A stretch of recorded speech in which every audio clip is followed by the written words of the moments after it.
നമസ്കാരം. നമസ്കാരം. Good morning. Good morning.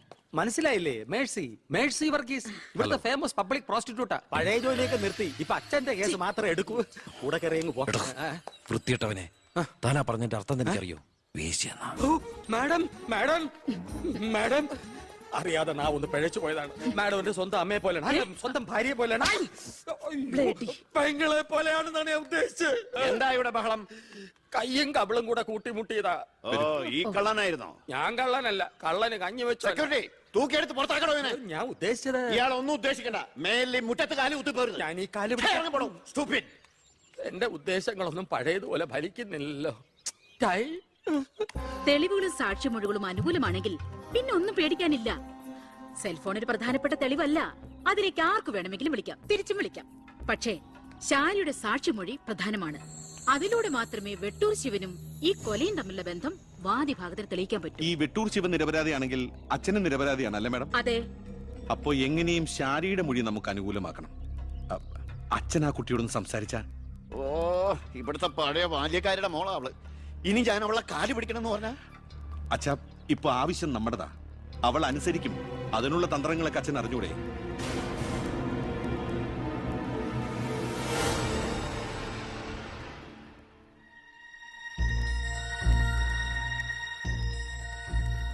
കുറെ നാളായി ഞാൻ വിചാരിക്കുന്നു ഇങ്ങോട്ടൊക്കെ ഒന്ന് ഇറങ്ങണം എന്ന്.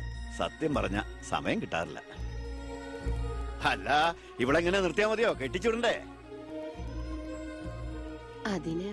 കല്യാണ ചെലവൊക്കെ ഞാൻ ഏറ്റവും പറ്റിയ പയ്യനെയും കണ്ടെത്താം. നമുക്കിത് ഗംഭീരമാക്കണം, ഒരു ഉത്സവം പോലെ.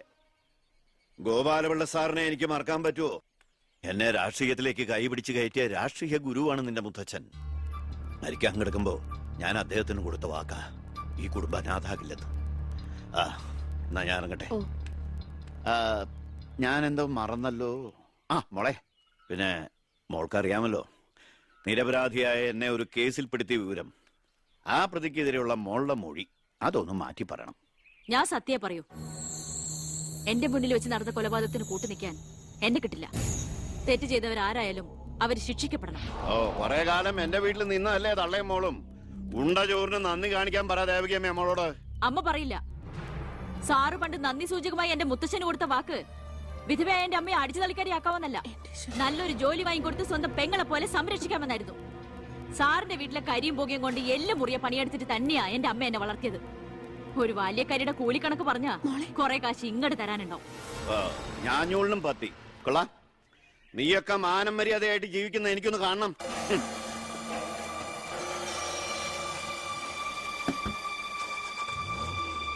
എടാ ഞാനാ. എന്താ നടക്കില്ലടാ.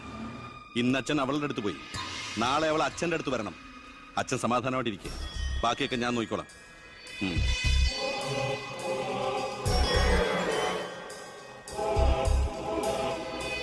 ഞാനാ. പേര് ശാരിക. കോട്ടപ്പുറം സ്കൂളിലെ ടീച്ചറാ.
മാഡത്തിനടുത്ത് എപ്പോഴും ശ്രദ്ധ വേണമെന്ന് ഹോം മിനിസ്റ്ററുടെ ഓർഡർ ഉണ്ടായിരുന്നു.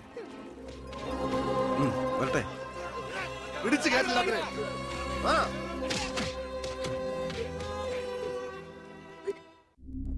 ആ ഗുണ്ടകളെല്ലാം മണിക്കൂറുകൾക്കുള്ളിൽ ജാമ്യത്തിറങ്ങിപ്പോയി സർ. അവർക്ക് വേണ്ടി ക്യൂ നിൽക്കുകയാണ് ആവശ്യക്കാർ. ഈ നാട്ടിലെ ഇടത്തരക്കാരും പാവങ്ങളും ഒക്കെ ഗുണ്ടകളെ കൊണ്ട് പൊറുതിമുട്ടിയിരിക്കുകയാണ് സർ. കഴിഞ്ഞ കുറെ വർഷങ്ങളായി ഇവിടെ നടന്ന 90% കൊലപാതകങ്ങൾക്കും ആത്മഹത്യകൾക്കും പിന്നിൽ ഗുണ്ടകളും അവർക്ക് പുറകിലുള്ള തൽപര കക്ഷികളുമാണെന്ന് നിസ്സംശയം പറയാം സർ. കഴിഞ്ഞ 5 വർഷത്തിനുള്ളിൽ ഇവിടെ ഉണ്ടായിട്ടുള്ള സർവ്വ ഗുണ്ടാ വിളയാട്ടങ്ങളുടെയും അക്രമങ്ങളുടെയും സത്യസന്ധമായ കേസ് ഹിസ്റ്ററി എനിക്കുടനെ വേണം, വിത്ത് ഇമ്മീഡിയറ്റ് എഫക്ട്. സാർ, ഈ ഫയലുകളൊക്കെ ഒന്ന് പഠിക്കണം. കഴിഞ്ഞ 5 വർഷത്തിനിടയ്ക്ക് കേരളത്തിലുണ്ടായിട്ടുള്ള ഞെട്ടിക്കുന്ന അക്രമങ്ങളുടെ സത്യസന്ധമായ ഡീറ്റെയിൽസ് ആണിത്. 300-ലേറെ കൊലപാതകങ്ങൾ, 2000-ലേറെ ആത്മഹത്യകൾ, 3000-ലേറെ ആത്മഹത്യാ ശ്രമങ്ങൾ, അക്രമങ്ങളിൽ അംഗമംഗം വന്നവർ 6000-ലേറെ. എന്നിട്ടോ ബന്ധപ്പെട്ട കേസുകളിൽ ശിക്ഷിക്കപ്പെട്ടത് വെറും 12 പേർ. വ്യക്തമായ തെളിവുകളോ സാക്ഷിമൊഴികളോ ഇല്ലാതെ രക്ഷപ്പെട്ടവർ 650-ലേറെ. ഇനിയും പോലീസിന് കണ്ടുപിടിക്കാൻ പറ്റാത്ത കേസുകൾ 100-ലേറെ. ഇതൊക്കെ ആ അവറാച്ചനും അതിനു മുമ്പ് പ്രതിപക്ഷവും ഭരിച്ചിരുന്നപ്പോഴാ. സാർ, മറ്റുള്ളവരുടെ മേൽ പഴിചാരി രക്ഷപ്പെടാനുള്ള തന്ത്രമല്ല ഇപ്പോൾ ആവശ്യം. ഞാനിപ്പോ എന്താ ചെയ്യണ്ടേ? ഇതൊക്കെ അന്വേഷിക്കേണ്ട ചുമതല പോലീസിനല്ലേ? സമയമുണ്ടെങ്കിൽ താൻ തന്നെ പോലീസിനെ കൊണ്ട് അന്വേഷിപ്പിക്കടോ. താങ്ക് യു സാർ, ഈ പെർമിഷൻ മാത്രം മതി. നിക്ക് ഞാനൊരു ആവേശത്തിൽ പറഞ്ഞു എന്ന് വെച്ച് എന്താ തന്റെ ഉദ്ദേശം? സാർ, ഞാൻ പറഞ്ഞില്ലേ ഈ അക്രമങ്ങളുടെ എല്ലാം പിന്നിൽ ഗുണ്ടകളാണെന്ന്. അതൊക്കെ ആർക്കും അറിയാൻ പാടില്ലാത്തത്. എങ്കിൽ പിന്നെ ഈ ഗുണ്ടാവിളാട്ടം നമുക്ക് അങ്ങ് അവസാനിപ്പിച്ചൂടെ സാർ? ഈ നാട് നന്നാവണമെങ്കിൽ, ജനങ്ങൾക്ക് പേടി കൂടാതെ ജീവിക്കണമെങ്കിൽ കേരളത്തിൽ അടിയന്തരമായി ഗുണ്ട ആക്ട് നടപ്പാക്കിയേ പറ്റൂ. അതെ സാർ, നമ്മുടെ അയൽ സംസ്ഥാനത്തെ മുഖ്യമന്ത്രി ആക്ട് നടപ്പാക്കിയില്ലേ? എടോ, അവരൊരു സ്ത്രീയാ, അവർക്ക് എന്തു ആകാം. അവരെ തൊട്ടാൽ പീഡനം, സ്ത്രീ പീഡനം. എന്നെ തട്ടിയാ എന്റെ കുടുംബത്തിന് പോയി. സാർ, സാറിന് ഒരു പോറൽ പോലും സംഭവിക്കില്ല. ഇതിപ്പോ പോറലല്ലോ, ഓട്ടയല്ലേ വീഴാൻ പോണത്. ഓട്ട ഈ വെടിയുണ്ടിയും കത്തിയൊക്കെ കയറുമ്പോണ്ടാവണം ഓട്ട. സാർ, ഞാൻ പറയുന്ന താൻ എന്ത് പറഞ്ഞാലും ഞാൻ സമ്മതിക്കില്ല. ഇതൊക്കെ തനിക്ക് മുൻപരിചയം ഇല്ലാത്തോണ്ട് തോന്നുന്നു മണ്ടത്തരാ. എങ്കിൽ പിന്നെ സാർ ഒരു കാര്യം ചെയ്യും, മുൻപരിച്ചുള്ള ആരെങ്കിലും വെച്ച സാർ അങ്ങോട്ട് ഭരിച്ചോ. ഞാൻ രാജിവെക്കാൻ പോവാ.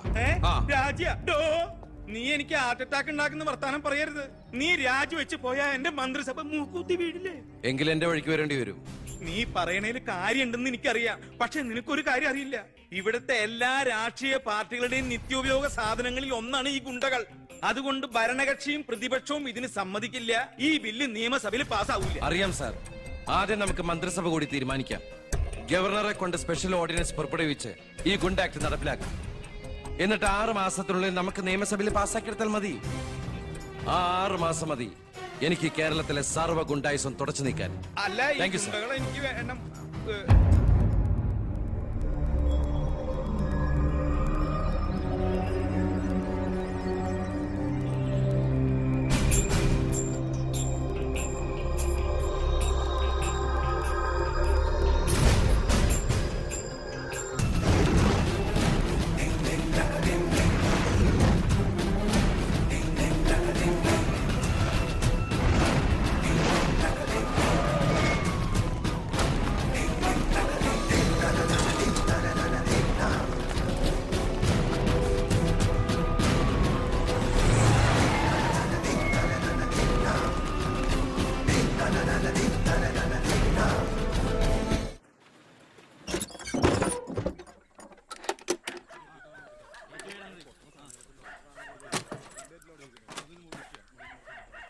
ഇതാ ചാവി.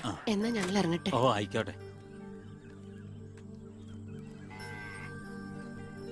ഈ നാട്ടിലേക്ക് വരുമ്പോ മനസ്സ് നിറയെ സന്തോഷായിരുന്നു. ഇപ്പൊ ഇവിടുന്ന് പോകുമ്പോ എന്റെ നെഞ്ചു നീറ.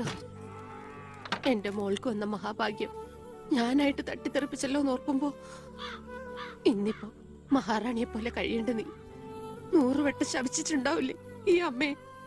ഇല്ല അമ്മേ, അർഹിക്കാത്തത് ആഗ്രഹിക്കരുതെന്ന് കുഞ്ഞുനാളോട്ട് എന്റെ അമ്മയല്ലേ എന്നെ പഠിപ്പിച്ചത്. അമ്മ കേറ്.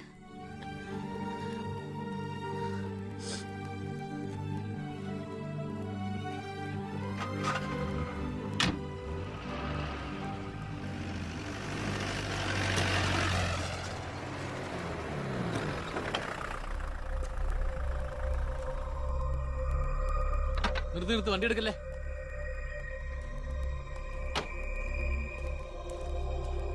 എന്താ പെട്ടെന്ന് ഇങ്ങനെ ഒരു തീരുമാനം? സ്കൂളിൽ ടെമ്പററി പോസ്റ്റ് ആയിരുന്നല്ലോ, അത് കഴിഞ്ഞു. ഇനിയിപ്പോ ആരാ ഉള്ള ഇവിടെ? ഞങ്ങൾ പോവാ നാട്ടിലേക്ക്. ഞാൻ ആ പഴയ പോസ്റ്റ് പെർമനന്റ് ആക്കി തന്നാലോ? വേണ്ട, എനിക്ക് പേടി എവിടെ ജീവിക്കാൻ. അവിടെ ചെന്ന് 10 കുട്ടികൾക്ക് ട്യൂഷൻ എടുത്തിട്ടാണെങ്കിലും ഞങ്ങൾ ജീവിച്ചോളാം. ഞാൻ അതല്ല ഉദ്ദേശിച്ചേ. അന്ന് ദേവികമ്മ ചോദിച്ച ചോദ്യങ്ങൾക്കൊന്നും എനിക്ക് മറുപടി പറയാൻ കഴിഞ്ഞില്ല. കാരണം പറയത്തക്ക പണിയൊന്നും ഉണ്ടായിരുന്നില്ലല്ലോ. ഇപ്പൊ എനിക്ക് ചെറിയൊരു ജോലിയുണ്ട്, ഇവിടുത്തെ ഹോം മിനിസ്റ്ററാ. സ്ഥിരം ജോലിയൊന്നല്ലെങ്കിലും 2 വർഷം തേച്ച MLA പെൻഷൻ കിട്ടും. പിന്നെ ഒരു ജോലി തനിക്കും കൂടി ഉണ്ടെങ്കിൽ ഒരു കുടുംബം സുഖമായിട്ട് കഴിഞ്ഞു പോക്കോളും. എന്തൊന്നും മിണ്ടാതെ രണ്ടുപേരും. മന്ത്രിയായെന്ന് കരുതി എന്റെ ഇഷ്ടങ്ങൾക്ക് മാറ്റമൊന്നും സംഭവിച്ചിട്ടില്ല കേട്ടോ. അമ്മേ, ഒരിക്കൽ കൂടി ഞാൻ ചോദിക്കുക, എനിക്ക് കല്യാണം കഴിച്ച് തന്നൂടെ ഇവിടെ?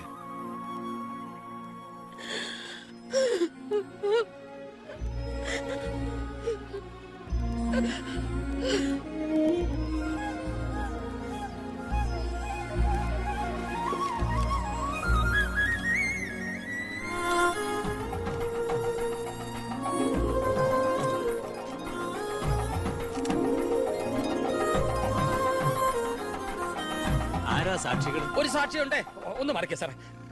ജോസഫ് വർക്കി, കുണ്ടാലി തെക്കേതിൽ, ചിറ്റാരിക്കര. ഈ ധന്യ മുഹൂർത്തത്തിന് സാക്ഷിയാകാൻ ഒരവസരം എനിക്ക് തരണം. ദാ ഇവിടെ. അങ്ങോട്ട് മാറി നിൽക്കണോ? മാറിയിക്കാൻ പറഞ്ഞപ്പോ ഓക്കെ. തട്ടിപ്പും വെട്ടിപ്പും ഒക്കെ നിർത്തി ഇനിയുള്ള കാലം ഒരു നല്ല മനുഷ്യനായിട്ട് ജീവിക്കണമെന്നാണ് എന്റെ ആഗ്രഹം. നല്ലതാ. മന്ത്രിയോടൊപ്പം നടന്നില്ലെങ്കിൽ വീട്ടിലും നാട്ടിലും ഒരു പട്ടിയുടെ വില പോലും എനിക്ക് കിട്ടില്ല. എന്നെ കൈവെടിയരുത്. ഞാനൊന്ന് ആലോചിക്കട്ടെ. എന്താ ഈ പത്രക്കാരും പോലീസുകാരും കാണിക്കുന്നത്? മന്ത്രി വൈഫ് ഒന്ന് പുറത്തേക്ക് ഇറങ്ങിക്കോട്ടെ. ഇന്നത്തെ കൊരകന്റെ പൂമാല കിട്ടിയ പോലെ തിരക്ക് ഉണ്ടാക്കണ എന്താന്നാ ഞാൻ ഉദ്ദേശിച്ചേ.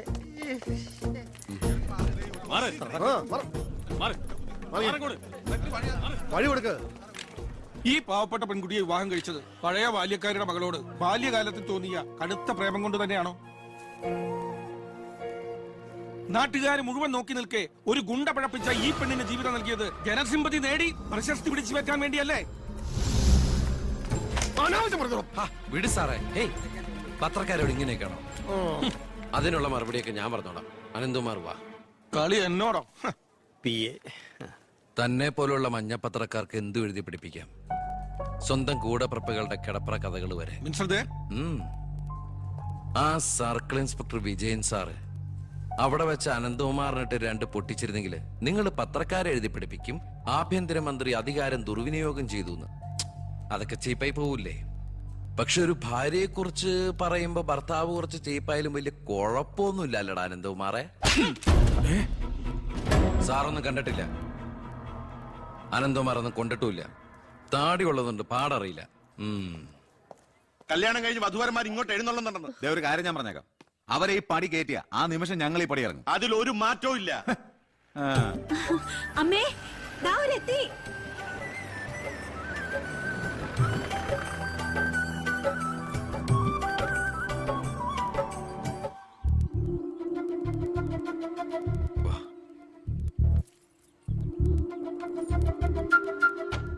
IAS IPS കയറി വന്ന ഈ വീട്ടിലേക്ക് ഇവിടുത്തെ ബാല്യക്കാരിയുടെ മോളെ കെട്ടിക്കൊണ്ട് കയറി വരാൻ നാണമില്ലേടാ നിനക്ക്? ഈ കെട്ടിലമ്മേ മന്ത്രിമന്ദിരത്തിലേക്ക് കെട്ടി എഴുന്നള്ളിക്കാൻ വരുന്നില്ലേ? അതെ, അത് തന്നെയാണ് ഉദ്ദേശം. ആഭ്യന്തരമന്ത്രിയുടെ ഭാര്യ മന്ത്രിമന്ദിരത്തിൽ തന്നെയാ താമസിക്കേണ്ടത്. അല്ലാതെ അച്ചുവീട്ടിൽ അട്ടിപ്പേറ് കിടക്കുന്ന ഭർത്താക്കന്മാരുള്ള സ്ഥലത്ത് ഞങ്ങൾ താമസിക്കുമെന്ന് കരുതിയോ? ഇപ്പൊ ഞങ്ങളിവിടെ വന്നത് എന്നെ സ്നേഹിക്കുന്ന എന്റെ അമ്മയുടെ അനുഗ്രഹം വാങ്ങിക്കാനാ. വാ മോളെ, വലതുകാല് വെച്ച് ഐശ്വര്യമായിട്ട് കയറി വാ.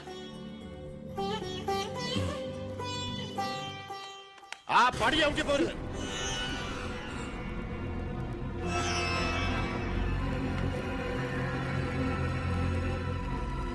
അച്ഛനെ എതിർത്ത് പറഞ്ഞും അച്ഛന്റെ നെഞ്ചത്ത് കുതിര കയറിയും അച്ഛനെ തോപ്പിച്ചും നീ ഒരു മന്ത്രി കസേര ഒപ്പിച്ചെടുത്തു. ആ പക മനസ്സിൽ കിടന്ന് നീറുമ്പോഴാ എനിക്ക് കണ്ണെടുത്താ കണ്ടുകൂടാത്ത ഒരുത്തിയുടെ കൈയും പിടിച്ച് നീ കുടുംബത്തിലേക്ക് കയറി വന്നിരിക്കുന്നത്. നീ മന്ത്രിയാണ്, എനിക്ക് പുല്ലാടാ. അച്ഛൻ ചവിട്ടി പുറത്താക്കി ഇന്ന് പത്രക്കാരെ കൊണ്ട് എഴുതിക്കാണ്ട് ഇറങ്ങി പോടാ.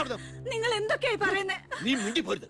അമ്മേ, ഇതൊക്കെ പ്രതീക്ഷിച്ചുകൊണ്ട് തന്നെയാ ഞാൻ എവിടെയും കൂട്ടി ഇങ്ങോട്ട് വന്നത്.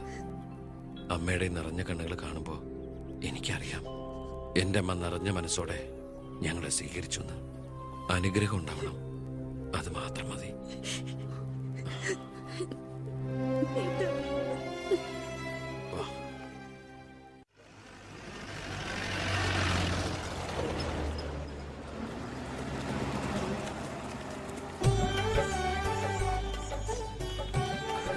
ഈ വീട്ടിലെ അച്ഛനും അമ്മയും PAയും എല്ലാം ഞാനാ.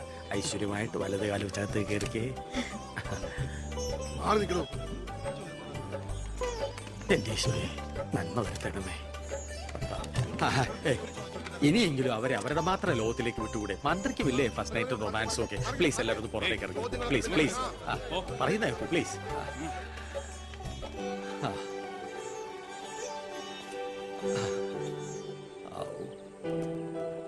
ജോസഫേട്ടാ, മന്ത്രി എങ്ങോട്ടാ ഹണിമൂണിന് പോകുന്നത്? ഹണിമൂൺ